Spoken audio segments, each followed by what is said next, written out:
Small business is about courage, risk-taking, independence, and we small business owners are survivors.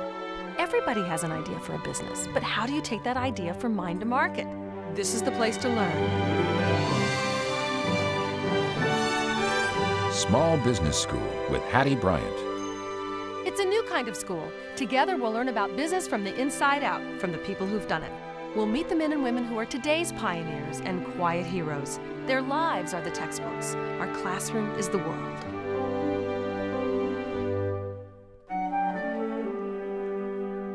Hi, I'm Hattie Bryant. Business is not about greed. It's about value and value creation. And this show is always looking for people who create products and services and inculcate the highest values of humanity.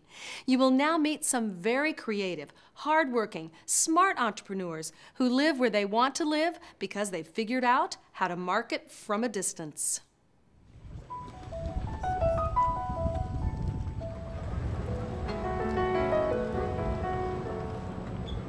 We loved the quality of life in Maine, and we knew that we wanted to live here and eventually raise a family here. Barbara Scully is owner of Glidden Point Oyster Company. Founded in 1987, she and her husband raise oysters to the specifications of America's most demanding chefs. We produce exceptional oysters for exceptional people. I wanted to target the high-end customer who wanted to have the choice of being able to buy the best. Every step of the process, right from working with the seed through how we harvest and how we handle them after we harvest, how we sort them and wash them and pack them. Everything that we do here produces an oyster of exceptional flavor and exceptional quality. So Barbara, why do people buy your oysters when they could buy a zillion other kinds of oysters? Well, it's customer service is what it is, and it's being done in all the other aspects of other industries, but it's not very commonly done in the seafood industry. I get to know my customers very well, and they get to know me. I do have an internet site. I do direct mail. My marketing scheme is actually reputation. I had a customer come to Maine to my little retail facility at my home, and he bought 6 or 8 dozen oysters to bring up with him, and he told me that he had first had Glidden Point oysters in a restaurant in Hawaii near his home. I mean, that's one of the biggest compliments of all, is when, especially on the West Coast, when there are so many other types of oysters readily available, when yours is one of the ones that is highlighted on someone's menu, that's a very big compliment. It's quality and attention to detail and service. It's all those things that go into making my product worth having. 2.5 hours from Boston, just a short drive off Highway 127 and nestled in the trees, we find Michael Gagne's Robin Hood Free Meeting House. You can dine with Michael in this 1856 post and beam church that has been completely restored. You can book the upstairs for special events, or if you need fabulous food delivered, he caters too. Like every great small business owner, Michael not only delivers a consistently fabulous product, he takes time to listen to and to get to know his customers. We have the best food around. We're all handmade. There's no from the can to the pan. All sauces are by reduction. We make our own stocks, put our own meats, sausages, sorbets, ice cream, spreads, etc. If you don't like our food, it's our fault because we actually made it. Ordering Creatopodus, artichoke strudel, onion tart. The food is delicious, of course, but I asked Michael how he reminds people to keep coming back. Our basic vehicle is our mailing list, which is a do you want to be on it mailing list. We don't sell that list. We send 2 mailings a year, which provides me a vehicle for my personal philosophy, and we do use local advertisers to help promote it, etc. We put the whole thing together. It's not a shiny, professional, glossy thing at all. It's homemade. We send the mailing to a mail company, you know, who specializes in printing and doing bulk mailing. We used to actually do pizza parties where we'd have our staff come in and stuff envelopes. Who's graduating here? Who's graduating? I don't ask my clients to do my marketing. I don't do surveys. I don't ask anything of them other than, you know, please come to my place and, you know, let me try to please you. for advertising purposes, even if they don't open the mail, they see my logo and the fact that it came from me. So for 59 cents a mailing, I know that someone is actually seeing it. But I do get a lot of positive response from people because I have a very rather personal relationship with most of my clients. I do walk the tables during dinner. I mean, I'm vested in their enjoyment of the event. I don't subscribe to the theory that chefs are artists. We're craftsmen, and the times that art is achieved when we actually transcend the temporal are rare, but that's what we're shooting for.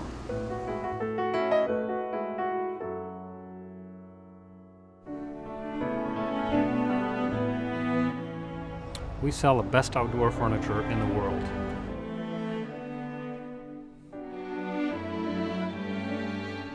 Gil Harper's company, Weatherend, makes heirloom quality outdoor furniture. If you can build a piece of furniture that lasts on the coast of Maine, it'll last anywhere, practically forever. It's heirloom quality. So Gil, how do you build a piece of furniture that lasts forever? You've got to know how to use the materials, and you've got to know the methods of how to use those materials that you would use to build a yacht, that you would use to build any product that will last outdoors. It's the finish, the wood, but most of all, it's all of the methods. How do you put those materials together? If you don't put those materials together in their proper way, as a weak link in the chain, then the product will fail. You need to put them together, and that takes skill, that takes experience of a yacht builder, a boat builder, and we've done that. 98% of our customers are outside of the state of Maine, whether nationally or internationally. You went to New York in 1984 and you called on architects and they bought from you. How do you keep them buying from you? We advertise to those people. We present our product to those people with various representation around the country. Where it starts is understanding your customer, where they buy, where they go to look at product, where they go to consider their needs. So it's really understanding where your customer is and where they'll go for that information. And our customer will go to a designer or an architect. They will go to a trade center. They'll look at a publication like Architectural Digest or Interior Design. Those are all places that they'll consider. So we need to be there where they're considering product of our level of quality. Tony Correa, founder of AGA Correa & Son, is an artist turned entrepreneur. Well, I was about 19 or 20 when I realized I better do something on my own. Okay. His son Andy joined his firm in 1998. All of our jewelry is nautical, and that's about the biggest demographic we look for. I was brought up on sailing a great deal, and sailing hardware on boats appealed to me very much, the shapes and the functions of the hardware. So I started designing jewelry after marine hardware accessories. We're not limiting ourselves to the universe of sailing. We're limiting ourselves only by people who have good taste. In the direct mail catalog business, which we are in, we undoubtedly have the highest average order of any mail order company in the world. Now, coupled with that, we also get the fewest amount of orders. So you can get two $500 orders or $1,000 order. Okay? And you're always going to get $1,000, $2,000, or $10,000 order.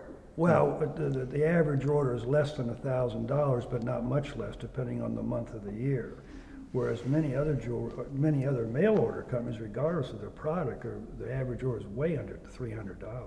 So there's got to be some huge trust factor. The catalog itself must have something that makes me feel confident. Read it. Yeah, the copy makes you feel confident. Copy is very important in selling our products, and just the pictures alone will really sell our jewelry.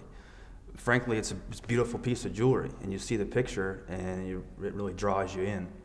Now, it's also important to remember that when we're looking for people to send this catalog to, the specification, I think it's very difficult for people to be confused by the fact that they think that we're looking for people who are well off. That is not, the primary thing we're looking for is people who have a mail order buying history. There are many, many people who can afford to buy anything they want to, but they don't buy through the mail. So when we talk to these list broker, he's presenting us with names and addresses of people who have a mail order buying history. And we usually insist that they have a minimum in their list. We're talking to people who have bought at least $100 worth of something through the mail within the last given period of time. Can be 3 months, 6 months, or a year. Fantastic. So why do you guys live in Maine? Stick around. Are you moving? No. You should stay here for the full year. Yeah. Oh, I need to stick around. Yeah. No, when I started this business, I had the opportunity to live any place in the world I wanted to, as long as they had a post office box and a telephone, and here I am.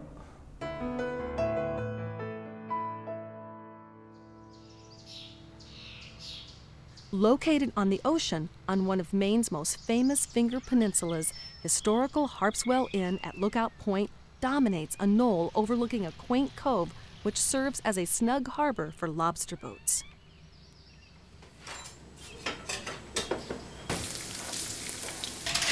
Susan and Bill Minns are the owners of the inn, the bed and breakfast that sets the standard. They are found every morning in their spacious kitchen, stirring up everything from the classic to the surprising. Here we go. Maine blueberry pancakes. Incredible. Oh, Wonderful. It is incredible, the people you meet. Just flat incredible. Okay. Every day's a new day, and it's From all exciting. over the world. Yes, there are bathrooms to do and there are beds to make and so forth, but it is fun. Have you had breakfast yet? All business owners who are the best in the world at what they do make it look easy to the rest of us. And like in every endeavor, the magic is in the detail. We have 4,500 people a year, so we don't, per se, send out Christmas cards or information. But what we do is a wonderful job, we think, when they're there. And we're enthusiastic, we promote the area, we advertise, the Chamber of Commerce does a great job, Maine Tourism Bureau. We've been written up in many books, photos, and best places to stay in Maine. So many books that we don't pay for the advertising. People just come and write us up. So we've been written up by Yankee Magazine. We've been written up by the food editor of the London Times. Connecticut We'll never forget that one. Did he or she write about one of your recipes? She wrote about what Yes, food? she did. We were on the front page. So what was it that stood out in her mind that she says, I gotta write about this? What was the dish? We called it a fisherman's breakfast. We had 35 people for breakfast that morning, and I decided to try a new dish. And Bill looked at me and said, "Are you crazy? You're going to try a new dish with 35 people?" And we usually sit down with the last people, people at the table, and talk to them. And we're talking in and out, but we usually sit down with the last guests. And we began asking how they liked the breakfast, that they were kind of guinea pigs. And she said, "We love it." And her husband said, "Well, my wife is going to write you up." And I said, "Really?" And he said, "Yes, she's the food editor for the London Times, and we just had lunch with Julia Childs yesterday." I said, "Oh my gosh, if you had told me that, I would never have made this morning."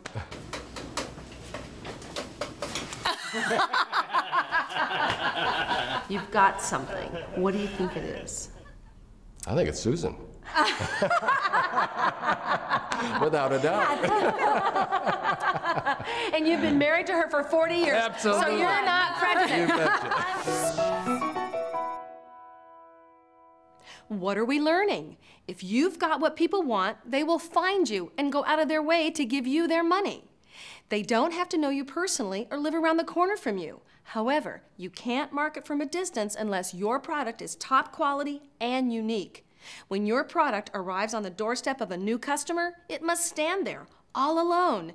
You aren't there to apologize if something is just not right. For these business owners you're meeting, quality is an obsession. Some like to argue that the Maine work ethic and a traditional commitment to craftsmanship are the underpinning of the success we see here. I agree, but I see another common thread that binds these owners. It is a devotion to what they do.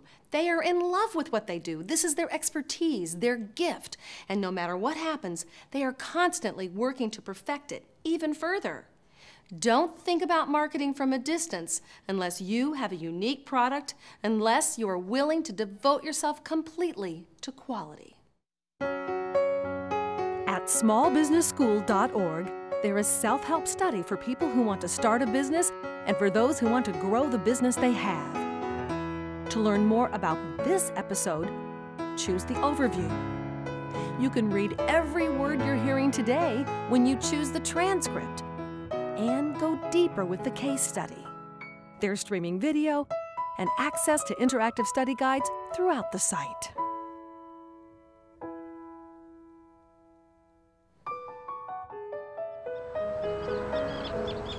Travelers from all over the world enjoy the 10-mile cruise to Monhegan Island on the Hardy Boat. It's always been an outdoors state. I think people think of Maine and they think of the great outdoors and to experience the great outdoors and the wholesomeness of this state. The boat departs from New Harbor, typically twice a day, but for current schedules, see hardyboat.com. To me, the scenery is both breathtaking and calming.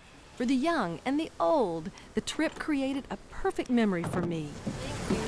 Great trip. Thank you. Bye-bye. We really brought it up from nothing. Stacy and Al Crocetti own the Hardy Boat. Basically, all we did was really buy a boat. We didn't buy customers. We didn't have one reservation the day we bought the business. See ya. I asked Stacy how she gets the word out. As far as print material and advertising, we have our brochures that we mail out. How do you get that mailing list? Who do you mail to? Yeah, well, we don't do. It's sort of a selective bunch of people that I kind of mail to. Birding groups. We have really tapped into our birders. There are people that have to see birds. They have a life list and they list all the different species of birds that they've seen. And so I do mailings to birding groups that might want to come out and see Atlantic puffins. This is the only place you can see Atlantic puffins in the United States. And I think word of mouth is something, I don't know if you call it advertising, but that's what we really strive for. We want people to get on our boat or have an experience with the Hardy Boat, whether it just be with the owners or whatever, that when someone says, what should I do? Their first thought is Hardy Boat. They're so nice, or they do a great job, or whatever. And we try to build that in the community so that when they're talking to tourists, they say, geez, you should really go for a ride on the Hardy Boat. Why don't you stay up? Welcome aboard. I would say our #1 advertising, the one thing that we would not do without is our website. You don't come to my business to see the Hardy Boat. You come to my business because you want to see a puffin or you want to see Monhegan. And so the best thing I can do for my business is put out the word about puffins and Monhegan Island and New Harbor and how beautiful the Pemaquid Peninsula is. And people then say, geez, I'm going to go to Maine and I want to go to the Pemaquid Peninsula, or I want to go see a puffin or Monhegan. And they type in the keywords into Yahoo or whatever, and up pops the Hardy Boat. And I have to say, we've had that site for 6 years, and of course the web is just growing and growing, and more websites are getting out there, more links are being, that net is just expanding, and it tremendously helps my business because somebody might be at the Bradley Inn because they want to stay at the Bradley Inn, and then they list things to do in the area, and there's the Hardy Boat, and I can track actually where people are coming from, not just in the United States, but throughout the world. You type in Atlantic puffin, you're going to see the Hardy Boat. Of course. And so that's I can't believe, I just can't believe, who would have thought 20 years ago something called the internet would be this huge big deal, but it is, and it's the one thing I would not do without.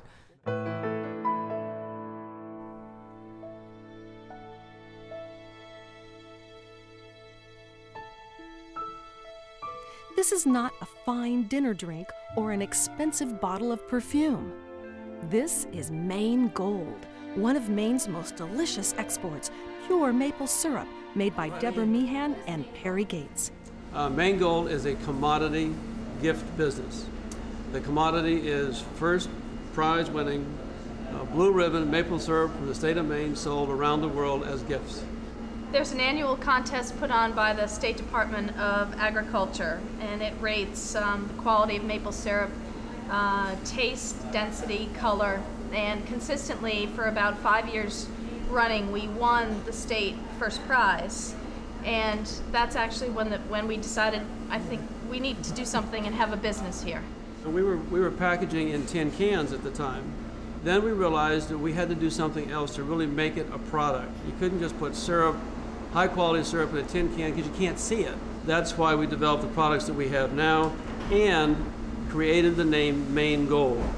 You know, we've elevated maple syrup, I think, to a gift product. It's not just syrup in bottles or syrup in cans. We have a wonderful service, gift service, that also accompanies our product. With smart marketing, this husband and wife turn their passion for sugar making into profits.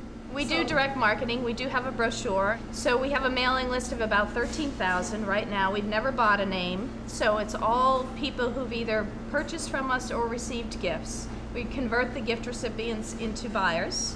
It just sort of, it's kind of a ripple effect, an exponential effect of growing. I asked Deborah and Perry why they think so many small companies don't grow. I think they're very product focused and they forget that a business is all about relationships. And I think what we've really worked on in our business is developing the relationship between the customer and our staff, or between the customer and the person who's receiving their gift, and making sure that they feel great about what they're giving and the person who's receiving it feels great. And we get copies of thank you notes that gift recipients send to the buyer. And they send us to say, look how great I feel about having given this gift. It's the connectedness, really. It's the maintaining a sense, a feeling of family, of community, of connectedness. And that's also part of Maine. I think that's part of Maine's gold, if you will, is the connectedness that we relate to and maintain with people outside our state. And that's what brings people into the state and gets us outside the state. Karen Good of Michael Good Designs is a veteran business owner. Oh, Michael started looking at jewelry and making jewelry in the late 60s, right before we moved to Maine. And we started making jewelry. The first line we made was flat, hammered, very, 1969. If you looked at it, you'd say, that's 1969. But it was very nice, and we sold it to a few department stores. And when we moved to Maine, we thought we would continue that. But we didn't realize that there was a serious learning curve. We, for many, many years, just struggled with trying to make things and get them to the people who wanted them, because we had to learn to produce, we had to learn, to market, we had to learn to make a profit on all of this, and it was And you now know. a process. You know. Yes, I think we know. We do. We're doing all right. Let's talk a little bit about what you're wearing, and are these earrings something special? These are our signature pieces. This is the piece that when people look at these earrings, they say, oh, Michael Good. Whether you're on an airplane or walking down Fifth Avenue or on the beach in Puerto Rico, they say, "Oh, those are Michael Good earrings, and this is our signature earrings." So is he famous? I guess. I mean, how many jewelers are famous? Yeah, famous among jewelers, very famous among jewelers, famous among jewelry lovers. Being well thought of is not the only reason this business succeeds. Well, I think being in a small business is an opportunistic thing. It's between getting everything ready, whatever the Girl Scout motto was, be prepared, at that end, to being totally opportunistic. Am I ready to take advantage of absolutely any chance that comes my way? I always play this game with myself. What's the worst case scenario? What am I going to lose here? I'm either going to stay in the same place, which sounds dreadful, or I'm going to, maybe, I remember once, I have a good illustration of this. We got an order from someone in Austria, and we had no idea how to ship it, not a clue. So we put it in a box, we wrapped it up, and we sent it. What could happen? I would lose $300 worth of jewelry. That's what I would lose, or I would get a check back for that amount of money. I got a check back. It got delivered. We said, okay, so now we know how to do that. I mean, so that was your first European order. Yeah, my first European order was one pair of earrings, and we just sent it. So what did I just hear you say? Take opportunities. Don't be yes, scared. Totally opportunistic. Don't be afraid of anything. Play worst case scenario with yourself. What's the worst thing that can happen? Can I live with the worst case scenario? And then do it.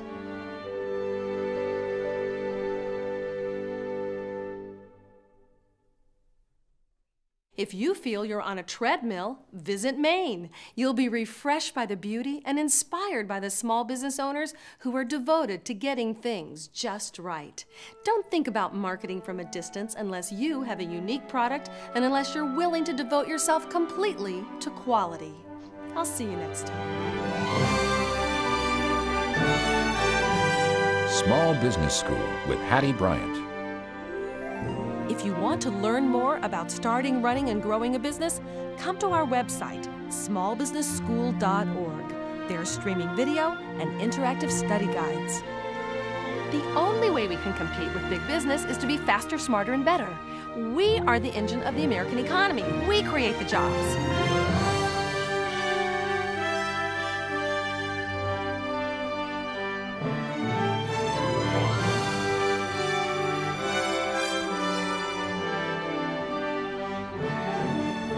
Small business is about big commitment. It's about sacrifice and struggle. But we do it because we say, if I don't do this, my life won't be complete.